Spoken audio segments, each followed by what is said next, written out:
फुरसुंगीतल्या कचरा डेपोला 4 दिवसांपूर्वी आग लागली। ती आग अजूनही धुमसते आणि त्यामुळे स्थानिकांना याचा मोठा त्रास होतोय। तर दुसरीकडे पुण्यात पुन्हा एकदा कचरा कोंडी होईल की काय असा प्रश्न पडू लागलाय, कारण फुरसुंगीकरांनी पुन्हा एकदा कचरा टाकू देण्यास विरोध केलेला आहे। त्यामुळे गेल्या 2 दिवसांपासून कचऱ्याच्या गाड्या थांबून आहेत। सततच्या विरोधामुळे पुण्यातल्या कचऱ्याचा प्रश्न आता बिकट झालाय।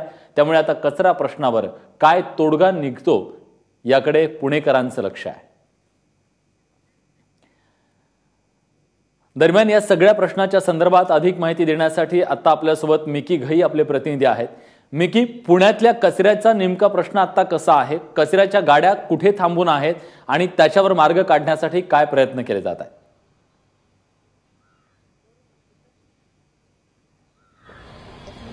विलास, पुण्यातील कचऱ्याचा प्रश्न परत एकदा पेटताना दिसतोय।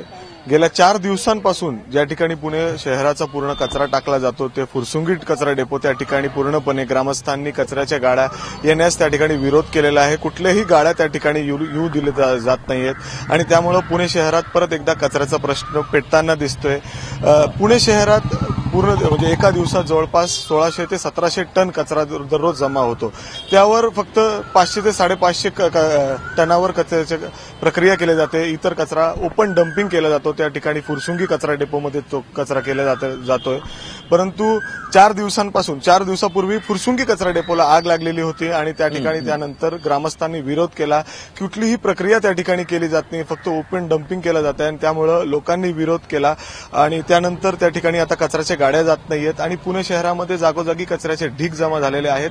परंतु 4 दिवसासाठी आता 4 दिवस झालेले आहेत, त्यामुळे फारसर काही कचरा सगळीकडे दिसत नाहीये, कारण की जे छोटे डेपो आहेत त्या ठिकाणी तो कचरा टाकला जातोय। परंतु आज खरंच कचऱ्यावर त्या ठिकाणी परिणाम दिसतोय की कचरा जे पेट्या आहेत ते भरून वाहत आहेत, गाड्या इथं भरून उभ्या आहेत। आपण पाहू शकता की माझ्या मागं या ठिकाणी 2 कचऱ्याच्या गाड्या आहेत, पलीकडे मोठी गाडी देखील आहे भरून उभी आहे।